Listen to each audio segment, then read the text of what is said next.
Well, earlier this month, the woman accused of sexually abusing Rabbi Avremi Zippel as a child was found guilty of several charges related to his abuse over a decade. He told his story, why he came forward, and how he is healing. To Deseret News reporter Gillian Friedman. And Gillian joins us today and talk about this, just a really interesting case here. Yeah, it's very fascinating. We actually originally broke the story back in February when Rabbi Avremi Zippel was testifying in a preliminary hearing in the case, and we've really followed the case since then up until the verdict. So did that just kind of pop up on your radar as you were looking through, like, court records there? Actually, no. So what happened is I was covering a story about the Jewish high holidays. I'm actually Jewish, and so at the Deseret News, I cover Jewish issues sometimes. Mm-hmm. And I had called him as a local rabbi for comment on a story about Jewish New Year. Yeah. And we worked really well together. And then he called me about a week later and said, "Can you type in this woman's name into Google?" And I did. And he said, "See that woman? She sexually abused a child for 10 years?" And I said, "Yes." And he said, "That child was me. And I want to tell my story." And I had no idea. I'd known him from the community, but I had no idea that this was his story. I was really surprised to hear that he had gone through something like this. And he told me he wanted to work with me to tell his story publicly for the first time. And so we published that article on the day of the February preliminary hearing, and then we've followed the case since that hearing. Right, yeah. And it was interesting to me, because you guys interviewed him and kind of put together this video compilation. Yeah. And just the start of the interview where he kind of questions, why would God allow this to happen to anyone? And then at the end, kind of finds peace, I guess, about it.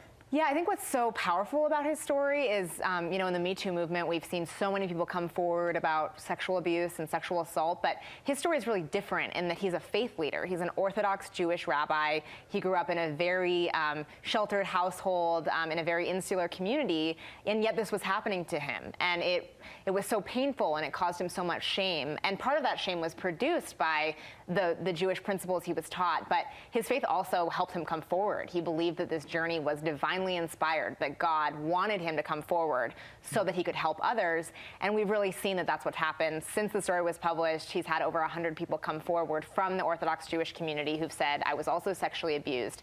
So it's been quite a Me Too movement in that community. Yeah. And it was interesting to listen to him. You could tell there was just this battle going on inside, where he was, didn't know if what was happening was right, or I guess he knew it was wrong, but he didn't know, kind of who was at fault here. And can you kind of talk about that? Yeah. So, I think, he really had no idea that what was going on was sexual abuse. He thought it was his fault. He thought he was a sinner. And it really wasn't until he was in his 20s and he watched an episode of Law & Order SVU.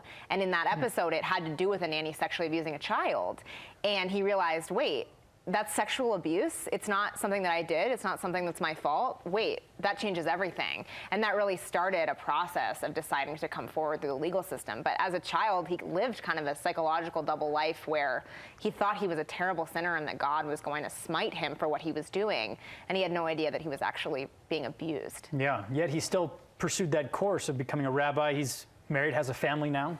Absolutely, and again, faith has been a part of this journey all along, and I think that's also what's really powerful about his story is the way that he's felt that his faith has guided him.